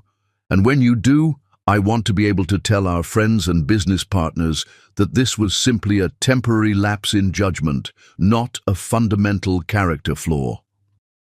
Matthew was about to hang up when Cordelia played her ace. "Of course, if you prefer to continue this rebellion, I'm sure Miss Catley won't mind the ongoing attention. I hear the health department is planning another inspection of her cafe tomorrow. Such a shame if they found violations that required immediate closure pending a full review." The threat was clear, and Matthew felt something cold settle in his stomach. "You wouldn't." "Wouldn't I? Matthew, darling, you seem to forget that I've been playing this game much longer than you have. Miss Catley's little cafe exists at my sufferance, not as a matter of right." Matthew closed his eyes, seeing the trap his stepmother had so carefully constructed. Every move he made to protect Stephanie only gave his family more ammunition to use against her. The only way to keep her safe was to give them what they wanted, his public surrender. "One lunch," he said finally, "but I won't pretend to be interested in Catherine or anyone else you've selected for me." "Oh, darling, I'm not asking you to pretend anything. Just be yourself, charming, educated, appropriate. Let people see that you remember who you are and where you belong." The call ended, leaving Matthew staring at his reflection in the darkened phone screen. Edmund was watching him with concern, clearly having overheard enough to understand what had just happened. "Sir, you don't have to do this. There are other ways to protect Miss Stephanie." "Are there?" Matthew laughed bitterly. "My family has unlimited resources, unlimited influence, and absolutely no conscience. The only weapon I have against them is my cooperation." The charity luncheon was everything Matthew had expected and despised. 200 of society's elite gathered to congratulate themselves on their charitable contributions while drinking champagne that cost more than most people made in a month. He moved through the crowd like a sleepwalker, accepting condolences about his recent difficulties and deflecting questions about his future plans. Lady Catherine Pemberton was beautiful in the way that only serious money and careful breeding could achieve. Tall, blonde, impeccably educated, and completely bloodless. She spoke knowledgeably about art and politics, shared amusing anecdotes about mutual acquaintances, and made it clear that she found Matthew attractive despite his recent indiscretions. Under any other circumstances, Matthew might have found her pleasant enough company. Instead, he found himself comparing everything about her to Stephanie, her perfectly modulated voice to Stephanie's warm laughter, her careful conversation to Stephanie's passionate opinions, her designer gown to the simple sundress Stephanie had worn on their first real date. "You seem distracted," Catherine observed, as they sat at the head table, picking at their artfully arranged salads. "I hope the recent media attention hasn't been too difficult." "It's been educational," Matthew said carefully. Catherine lowered her voice conspiratorially. "Between us, I think you handled it all quite well. Everyone has youthful indiscretions, and you're hardly the first man to be taken in by an ambitious social climber." The casual cruelty of the assessment hit Matthew like a physical blow. "Stephanie isn't a social climber." "Of course not," Catherine said quickly, clearly realizing she'd overstepped. "I simply meant that people will understand if you were misled about someone's intentions. It happens to the best of us." Matthew opened his mouth to defend Stephanie more forcefully, but caught sight of his stepmother watching them from across the room.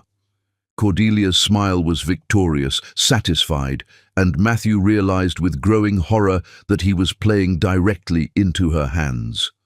The trap had been perfectly constructed. By appearing publicly with Catherine, by allowing people to assume he was moving on from his relationship with Stephanie, he was inadvertently validating every cruel assumption about his motives. The society photographers capturing their conversation would create exactly the narrative his family wanted, that Matthew had recognized his mistake and returned to his proper social circle. "Excuse me," he said abruptly, standing so quickly that his chair scraped against the floor. "Matthew!" Catherine looked puzzled. "Where are you going?" "I need some air." Matthew escaped to the club's terrace, where the October wind cut through his suit jacket like a blade. Below, the city spread out in all directions, and somewhere in that maze of lights and shadows, Stephanie was probably wondering if everything they'd shared had been a lie. His phone buzzed with a text from Edmund. "Sir, you should see the evening news." With growing dread, Matthew opened his browser and searched for his own name. The headlines made his blood freeze. "Lord Ryan steps out with Lady Catherine. From cafe to country club, Baron's new romance. Matthew Ryan moves on from barista scandal." The photographs told the story his family had wanted. Matthew and Catherine in intimate conversation, his hand briefly touching hers as he'd helped her with her chair, both of them smiling at some shared joke. To anyone looking at these images, it would appear that he'd already forgotten about Stephanie and moved on to someone more appropriate. Matthew stared at the photos in horror, imagining Stephanie seeing them, imagining what she must think. That their entire relationship had been meaningless to him. That she'd been nothing more than a temporary rebellion, easily discarded when his family applied pressure. He tried calling her immediately, but her phone went straight to voicemail. He tried texting, but the messages showed as undelivered. It was as if she'd disappeared entirely, erasing herself from his life as thoroughly as his family had wished. "Sir?" Edmund appeared on the terrace, his expression grim. "I've been monitoring the situation. Miss Stephanie closed the cafe early today and hasn't been seen since. Her neighbors report that she's been packing boxes." "She's leaving," Matthew said numbly. "It appears so, sir." Matthew gripped the terrace railing, his knuckles white with pressure. In trying to protect Stephanie, he'd given her the final proof she needed that he was exactly what his family had always claimed, a privileged man who played with people's hearts for sport. The worst part was that from her perspective, the evidence was overwhelming. He'd lied about his identity, his family had destroyed her reputation, and now he was publicly moving on with someone from his own social class. What conclusion could she possibly draw except that none of it had ever been real? Thunder rumbled in the distance, and Matthew felt the first drops of rain against his face. Somewhere in the city below, the woman he loved was packing her life into boxes, preparing to disappear forever because his love had become indistinguishable from cruelty. He'd lost her. Despite all his wealth and privilege and supposed power, he'd lost the only thing that had ever truly mattered to him, and this time he wasn't sure love would be enough to win her back. Chapter 8. Truth and Consequences. Sometimes the truth arrives too late to prevent heartbreak, but just in time to prevent a lifetime of regrets. The moving boxes sat stacked in Stephanie's temporary apartment, like tombstones marking the death of her old life. The insurance company had found a furnished place for her while investigating the electrical fire that had destroyed Café Luna, though both she and Matthew knew the truth would never officially see daylight. The Ryan family's influence reached too deep into the city's infrastructure for real justice through conventional channels. She'd spent 3 days in this sterile space, jumping at every sound, checking locks obsessively, and wondering if Helen Morrison's people were watching from the building across the street. The attempted murder had shattered her sense of safety in a way that no amount of Matthew's security could fully restore. The knock at her door was so soft she almost missed it, but the familiar cadence, 3 gentle raps, pause 2 more, told her it was Edmund even before she checked the peephole. "Miss Catley?" His voice carried the same elderly refinement as always, but there was something different underneath, a urgency she'd never heard before. "My name is Edmund Hartwell. We've met briefly, but I have something to tell you. Something that changes everything." Despite her better judgment, Stephanie found herself opening the door. Edmund stepped inside with his usual old-fashioned courtesy, but his typically perfect composure was cracked around the edges. His silver hair was slightly disheveled, his usually immaculate suit wrinkled as if he'd been up all night. "How is he?" she asked immediately. "Matthew." After the withdrawal they forced on him. "Recovering," Edmund said quietly. "Physically, at least. Emotionally." He shook his head. "He blames himself for what happened to you, for your cafe. He's barely eating, barely sleeping, talking about giving up his inheritance entirely if it will keep you safe." Stephanie's heart clenched. "That's exactly what they want. Which is why I'm here." Edmund set down a worn leather satchel, his movements careful and deliberate. "There are truths that have been buried for 34 years, Miss Catley.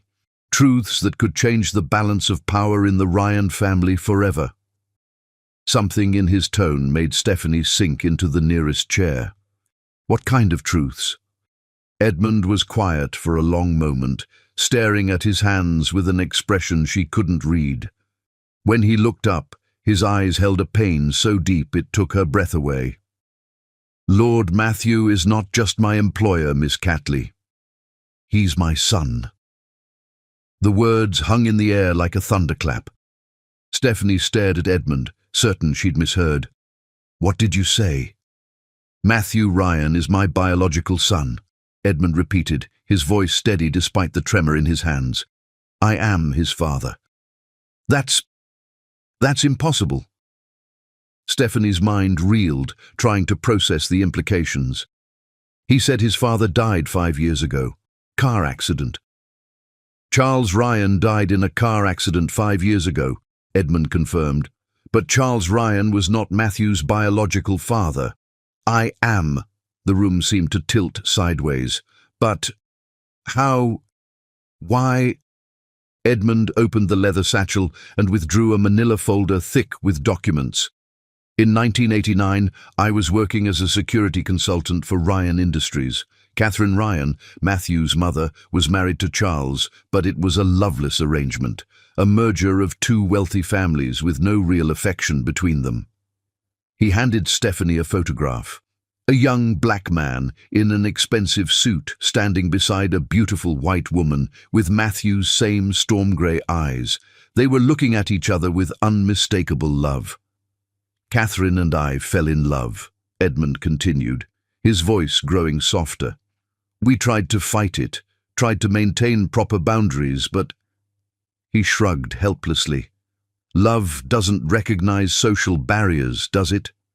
But Matthew doesn't know. Edmund's laugh was bitter. No one knows. When Catherine became pregnant, we both knew the truth would destroy her marriage, her social position, her family's business connections. A white heiress having an affair with her black employee in 1989, it would have been scandalous beyond repair. Stephanie stared at the photograph, seeing Matthew's features in both faces now that she knew what to look for. The strong jawline from his father, the expressive eyes from his mother, the quiet dignity that Edmund carried like a birthright. So she stayed with Charles? Charles was traveling extensively that year. Catherine told him the child was his, conceived during one of his brief visits home. He never questioned it. Why would he? He had no reason to doubt his wife's fidelity.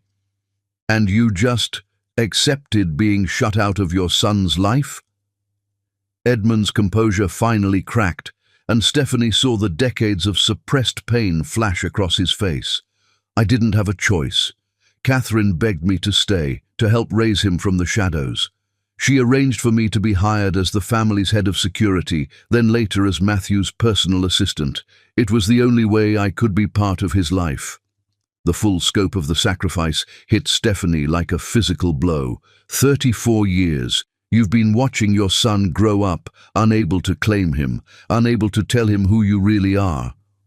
Watching him become a remarkable man despite his family's influence, not because of it, Edmund said with fierce pride. Watching him struggle with loneliness and addiction and family pressure, knowing I could help him if he only knew the truth about who he is. Why didn't you ever tell him? Because Catherine made me promise. On her deathbed, she made me swear I would never reveal the truth unless Matthew's life was in genuine danger. Edmund's voice grew hard. Well, Miss Catley, watching the woman he loves nearly burn to death in an orchestrated fire qualifies as genuine danger in my book. Stephanie looked through the documents Edmund had brought. DNA tests from when Matthew was a child, blood type comparisons, medical records that would prove paternity beyond any doubt. Everything needed to turn the Ryan family's world upside down. Lady Cordelia doesn't know. Lady Cordelia suspects, Edmund said grimly. She's always known Charles wasn't particularly attentive to Catherine during the relevant time period. I think she's suspected for years that Matthew isn't really Charles's son, but she could never prove it. And as long as Matthew remained under family control, it didn't matter. But if this came out now, it would destroy her plans completely, Edmund finished. Matthew's inheritance is tied to being Charles Ryan's legitimate heir. If it became public knowledge that he's actually the son of a black security consultant, the legal challenges alone would tie up the estate for years. And the scandal, he smiled grimly. The scandal would destroy Lady Cordelia's social standing permanently.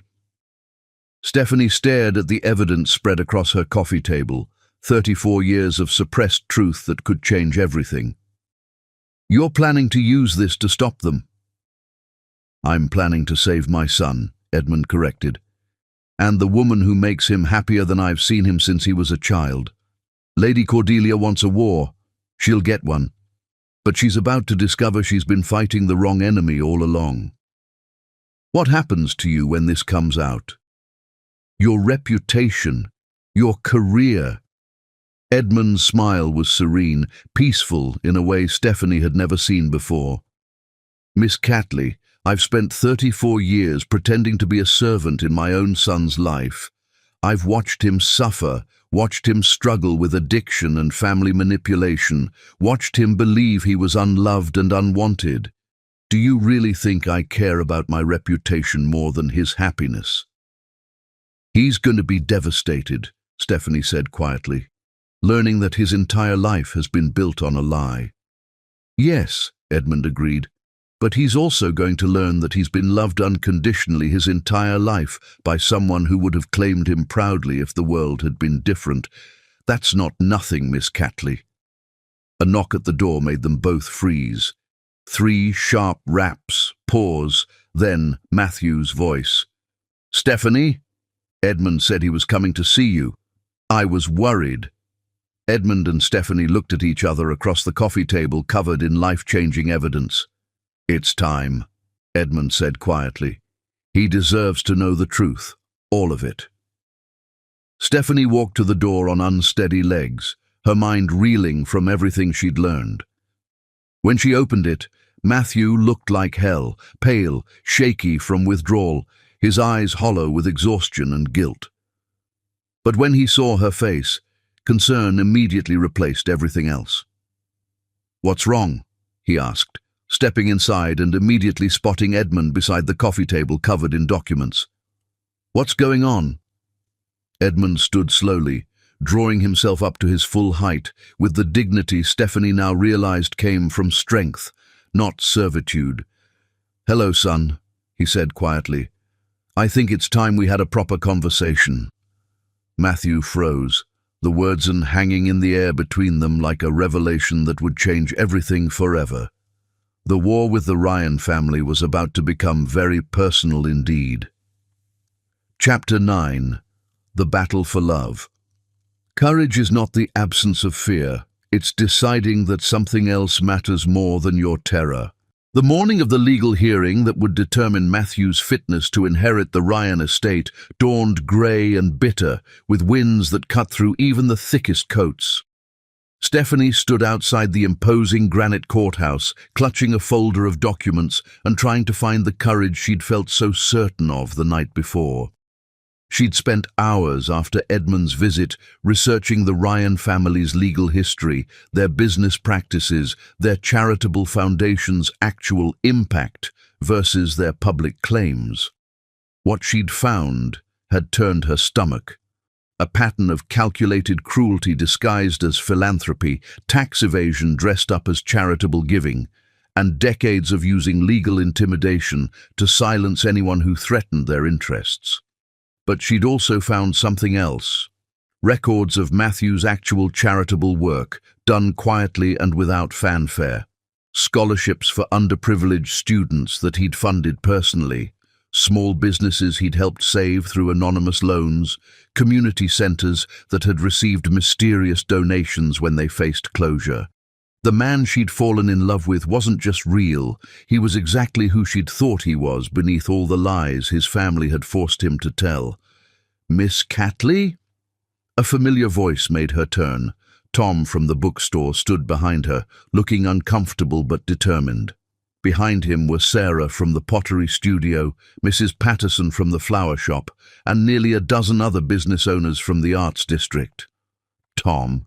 Stephanie was too surprised to hide her confusion. "What are you doing here?" "We came to testify," Tom said simply, "about what really happened in our neighborhood and who was actually responsible." "But I thought—" "The letters, the community pressure."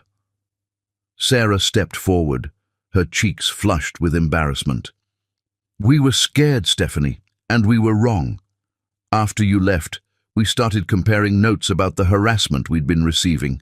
The pattern was too obvious to ignore." Mrs. Patterson nodded vigorously. "My husband ran those fake charity letters through his forensic software. He used to work for the FBI, you know. The letterhead was professionally done, but the organization didn't exist until 3 days before we received them." "We realized we'd been played," Tom said quietly. "Someone wanted us to turn against you, and we fell for it. We're here to make that right." Stephanie felt tears threatening, but they were tears of gratitude now. "You didn't have to do this." "Yes, we did," Sarah said firmly. "You're part of our community, and we failed you when you needed us most. That's not happening again." The courthouse doors opened, and people began filing in.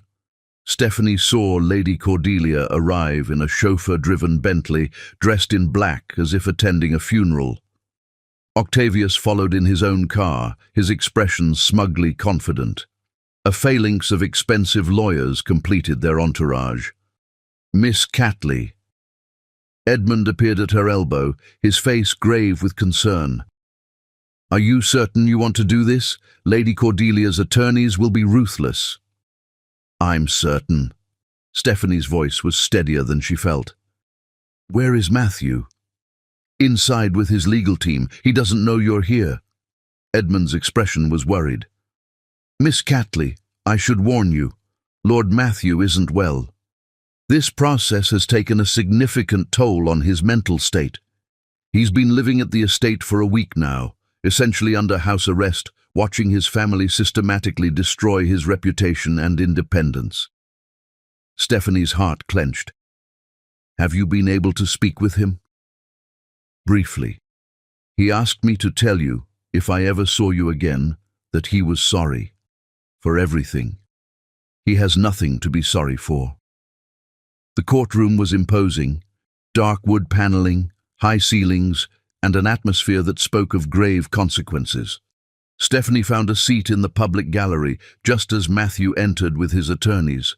The change in him was shocking. The confident, gentle man she'd fallen in love with had been replaced by someone who looked like he was barely holding himself together.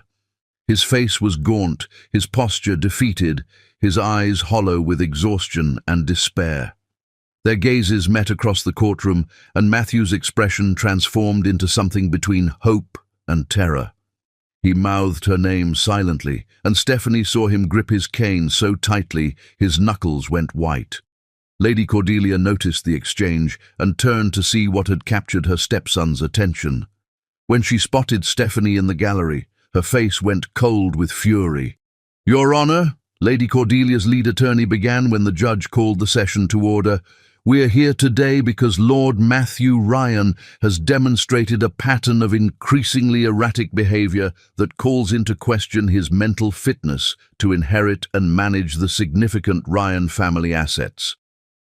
What followed was a systematic character assassination disguised as legal testimony. The family's attorneys presented evidence of Matthew's unstable relationships, his rejection of family responsibilities, his inappropriate associations with individuals of questionable character. They painted him as a mentally unstable playboy whose recent relationship with a social climber had been the final proof of his unfitness to handle billions of dollars in family assets. Matthew sat in silence, his lawyers objecting when they could, but clearly fighting an uphill battle. The family had prepared for this moment for months, gathering documentation and witness testimony designed to portray him as incompetent. "We call our first character witness," Matthew's attorney announced when it was their turn to present their case. Stephanie stood, her legs shaking, but her voice clear. "Your Honor, I'm Stephanie Catley." The reaction was immediate. Lady Cordelia's attorney leapt to his feet. "Objection.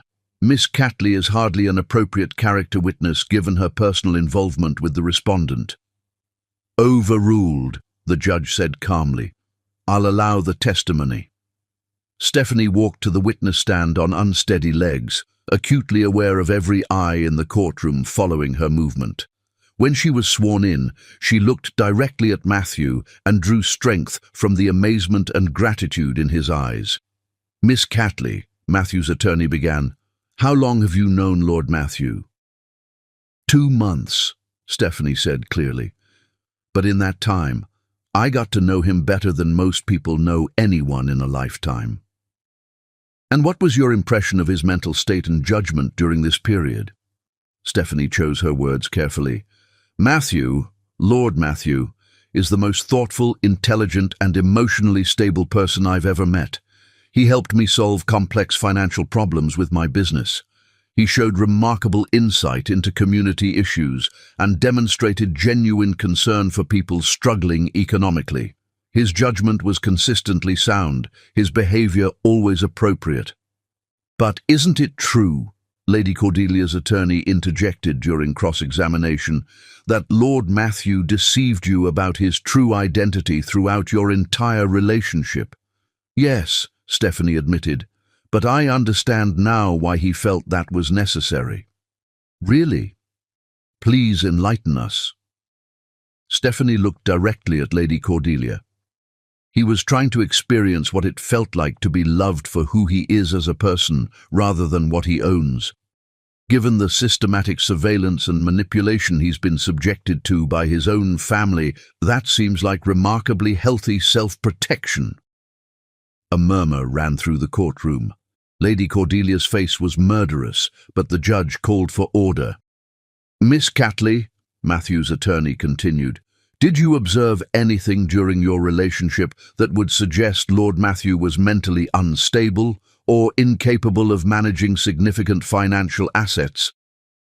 "The opposite," Stephanie said firmly. "His insights into business management were sophisticated and practical. He helped me develop strategies that saved my cafe from bankruptcy. He understood complex financial instruments and could explain them clearly. If anything, he demonstrated exceptional competence in exactly the kind of thinking required to manage large estates." One by one, the business owners from the Arts District took the stand to testify about the systematic harassment they'd experienced. Harassment that began the moment Matthew's relationship with Stephanie became known to his family. They provided documentation of the fake Business Improvement Alliance, the coordinated inspection campaigns, the mysterious legal challenges that had appeared and disappeared in sync with the family's demands. Tom's testimony was particularly damaging to the family's case. "We were used as weapons against Miss Catley, and by extension against Lord Matthew.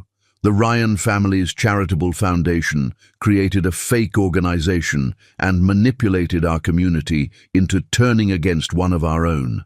That's not the behavior of a charitable institution. It's the behavior of a criminal enterprise." The judge listened to hours of testimony with increasing interest. When the last witness had spoken, he called for a recess to consider the evidence. During the break, Stephanie found herself face to face with Lady Cordelia in the courthouse corridor. "You have no idea what you're dealing with," Lady Cordelia hissed, her cultured mask finally slipping completely. "You think this is some kind of fairy tale where love conquers all. Matthew is weak, just like his father. He'll destroy everything the Ryan name represents if he's allowed to inherit." "Maybe that's exactly what the Ryan name needs," Stephanie replied calmly. "Someone who cares more about doing right than looking respectable. You little mother." Matthew appeared beside them, using his cane but moving with more strength than Stephanie had seen from him all day. "That's enough." Lady Cordelia smiled coldly. "Matthew, darling, surely you're not going to let this girl destroy everything your grandfather built?" "No," Matthew said quietly. "I'm going to let her help me build something better." He took Stephanie's hand, and she felt the tremor in his fingers, not from weakness, but from hope. "The judge is returning," Edmund announced from the courtroom doors. As they filed back in, Stephanie saw something she'd never expected: uncertainty in Lady Cordelia's eyes. For the first time, the outcome wasn't guaranteed. The battle wasn't over, but for the first time in weeks, it felt like they might actually win. Chapter 10, Crown of Hearts. True love stories don't end with happily ever after. They begin with two people brave enough to choose each other every single day. 6 months later, Stephanie stood in the morning sunlight streaming through the floor-to-ceiling windows of what had once been Ryan Moore Estate's most formal drawing room, watching Matthew direct the installation team hanging artwork created by local students. The space that had once showcased priceless antiques now displayed vibrant paintings, colorful sculptures, and photographs documenting the community programs that had transformed both the estate and their lives. The portrait of great-grandfather Horatio is spinning in his grave, Matthew observed with satisfaction as workers carefully positioned a mural depicting children from the Arts District learning about urban gardening in what used to be Lady Cordelia's prized rose garden. "Good," Stephanie said, wrapping her arms around his waist from behind. "Maybe now he'll understand what real legacy looks like." The judge's decision had been swift and definitive. After hearing testimony about the family's systematic harassment, their use of charitable organizations as weapons of intimidation, and the clear evidence of Matthew's mental competence and business acumen, he had not only upheld Matthew's right to inherit, but had also ordered an investigation into the Ryan Foundation's practices that eventually led to significant legal reforms in how charitable organizations could operate. Lady Cordelia and Octavius had been stripped of their positions within the family's business empire and had relocated to a family property in Switzerland, where they could nurse their grievances in expensive exile. The last Stephanie had heard, they were attempting to establish themselves in European high society, where American scandals carried less weight. "The afternoon session starts in 20 minutes, Edmund announced, appearing in the doorway with his usual perfect timing. At 74, he showed no signs of slowing down, though his role had evolved from butler to chief operations officer of the Matthew Ryan Community Foundation. "The scholarship recipients are arriving now." Stephanie smiled, remembering her nervousness before the first scholarship ceremony 3 months ago. Matthew had insisted that she co-chair the foundation, arguing that her understanding of community needs was essential to their mission. She'd been terrified of speaking to rooms full of wealthy donors, but Matthew's quiet confidence in her abilities had given her strength. "How many today?" Matthew asked, straightening his tie with the same careful attention he'd once used to disguise his identity. 37, Edmund reported, including 5 from the arts district, 12 from immigrant families, and 8 who are the first in their families to attend university. The numbers represented lives changed, dreams made possible, futures secured. Every scholarship was funded personally by Matthew, who had discovered that giving away his inherited wealth brought him more joy than he'd ever found in accumulating it. They walked together through the estate's transformed corridors, past rooms that had been converted into tutoring centers, art studios, and meeting spaces for community organizations. The grand ballroom now served as an event space for neighborhood celebrations, and the formal dining room had become a commercial kitchen where local entrepreneurs could develop their catering businesses. "Remember when you were afraid I'd be overwhelmed by all this wealth and privilege?" Stephanie teased as they entered what had once been Lady Cordelia's private sitting room and was now Stephanie's office for managing the expanded Café Luna network. "I was an idiot," Matthew admitted readily. "I thought you'd be intimidated by the money. Instead, you've taught me what to do with it." Café Luna had grown from a single neighborhood spot to 5 locations throughout the city, each one embedded in its community and designed to serve as both gathering place and economic catalyst. Stephanie had kept the original location as her flagship, but the new venues employed dozens of people and had sparked revitalization in previously neglected neighborhoods. The scholarship ceremony was held on the estate's back lawn, where fairy lights now hung year-round between ancient oak trees. Stephanie watched Matthew present awards to young people whose backgrounds reminded her of her own, and felt her heart swell with pride, not just for what he was giving them, but for who he'd become in the process. "Miss Stephanie!" a familiar voice called out after the formal presentations ended. Rosa, her first employee who now managed the original cafe, hurried over with a knowing smile. "You need to see the setup in the rose garden." "What setup?" Stephanie asked. But Rosa was already pulling her away from the reception, Matthew conspicuously absent from the crowd. The rose garden had been Cordelia's pride and joy. Hundreds of perfectly manicured plants arranged in precise geometric patterns. Under Stephanie's influence, it had been transformed into a community garden where neighborhood families grew vegetables and children learned about sustainable agriculture. But tonight, the utilitarian space had been transformed yet again. Thousands of tiny lights draped between the fruit trees, creating a canopy of stars above paths lined with luminarias. The community garden's raised beds had been decorated with flowers, and a small platform had been constructed where the old fountain used to be. Matthew stood in the center of it all, his formal tuxedo replaced by the simple dark jeans and sweater she remembered from their first days together. He was holding his cane in one hand and a small velvet box in the other, his storm-grey eyes bright with nervous hope. "Stephanie," he said as she approached, his voice carrying the same gentle sincerity that had first captured her heart.